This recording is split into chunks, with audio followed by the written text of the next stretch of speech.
तो स्टूडेंट्स ये चीज तो आपने देखी ही होगी कि चालन द्वारा आवेशन की प्रक्रिया में हम अनावेशित वस्तु के संपर्क में जैसे आवेश को लेकर के आते हैं, अनावेशित वस्तु पर वैसा ही आवेश आ जाता है।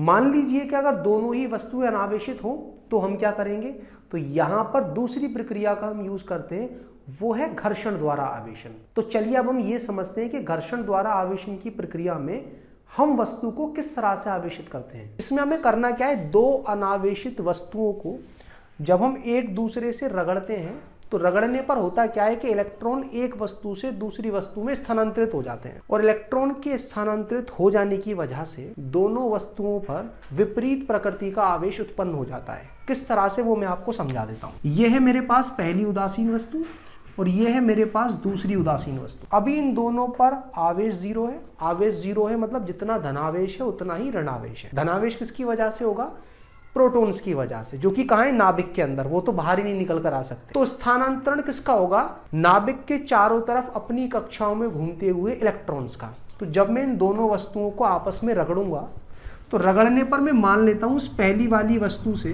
दूसरी वाली वस्तु की तरफ 4 इलेक्ट्रॉन चले गए। रगड़ने से पहले की कंडीशन बता देता हूं। मान लो ये उदासीन है तो अगर इस पर 18 प्रोटॉन है तो 18 ही इलेक्ट्रॉन होने चाहिए, तभी तो नेट आवेश जीरो आएगा। और मान लो अगर इस पर 14 प्रोटॉन है तो 14 ही इलेक्ट्रॉन होने चाहिए, तब इस पर आवेश जीरो आएगा। ये वैसे ही मैंने मान लिया है। अब जब मैंने इन दोनों को रगड़ा तो इलेक्ट्रॉन इससे इसमें चले गए। अब इसने क्या करा, 4 इलेक्ट्रॉन जब पहली वस्तु से दूसरी वस्तु पर चले गए तो यहाँ इलेक्ट्रॉन अब कितने बचेंगे, 14 इलेक्ट्रॉन, और यहाँ पर कितने हो जाएंगे, 18 इलेक्ट्रॉन।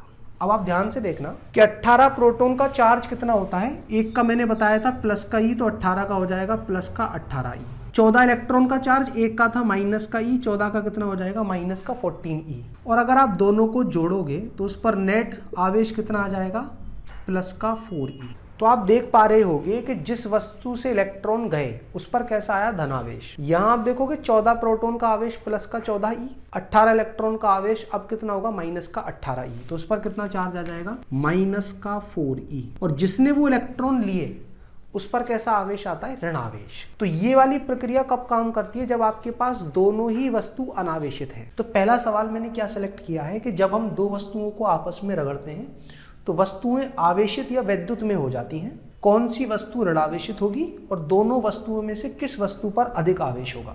तो ऋणावेशित तो वो वस्तु होगी जो इलेक्ट्रॉन ग्रहण करेगी, और इलेक्ट्रॉन ग्रहण वो वस्तु करती है जिसकी आयनन ऊर्जा ज्यादा होती है, और इलेक्ट्रॉन लूज वो करती है जिसकी आयनन ऊर्जा कम होती है। अब मान लीजिए जैसे ये दो वस्तु हैं, इनको जब मैं आपस में रगड़ता हूं तो 2 इलेक्ट्रॉन इस वस्तु से इस वस्तु पर चले गए।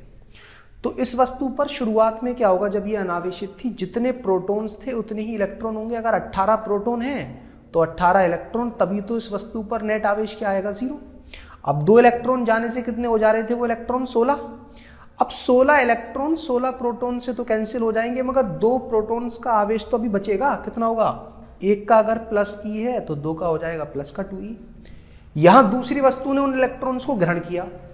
मान लो रगड़ने से पहले उस पर जो प्रोटॉन थे वो तो थे 14, तो इलेक्ट्रॉन भी 14 होंगे अगर वो अनावेशित है। अगर 2 इलेक्ट्रॉन और आ गए तो 16 इलेक्ट्रॉन हो गए। 14 प्रोटॉन का आवेश 14 इलेक्ट्रॉन के आवेश से कैंसिल हो जाएगा, बचेगा 2 इलेक्ट्रॉन का आवेश माइनस का 2 ई। तो दूसरे सवाल में जब ये पूछा जा रहा है ना किस वस्तु पर अधिक आवेश होगा, तो आप ये मत कहते ना कि धनावेश एक पर है दूसरे पर ऋणावेश है, और जैसा हम नंबर्स के बारे में कहते हैं कि प्लस का 2 माइनस 2 से बड़ा होता है तो ये वाला आवेश बड़ा है, ऐसा बिल्कुल भी नहीं है। दोनों वस्तुओं पर बराबर आवेश आएगा। बस यहाँ प्लस और माइनस का जो चिन्ह है वो ये बता रहा है कि दोनों आवेश विपरीत प्रकृति के हैं। स्टूडेंट्स, चालन द्वारा आवेशन की प्रक्रिया हो या फिर घर्षण द्वारा आवेशन की प्रक्रिया, दोनों में ही वस्तुओं का संपर्क में आना जरूरी है। क्या ऐसा कोई जादुई तरीका है कि आवेशित वस्तु को अनावेशित वस्तु के संपर्क में लाए बिना ही हम उसको आवेशित कर दें? तो उसका जवाब है हाँ, और इस प्रक्रिया को कहते हैं प्रेरण द्वारा आवेशन। अब आपके दिमाग में सवाल उठ रहा होगा कि इस प्रक्रिया में हम बिना वस्तु को छुए किस तरह से आवेशित कर देते हैं। आपके सभी सवालों के जवाब मिलेंगे इस एंड स्क्रीन पर प्रेजेंट वीडियो में। और हाँ, वीडियो को लाइक करना और चैनल को सब्सक्राइब करना आप बिल्कुल भी नहीं भूलना।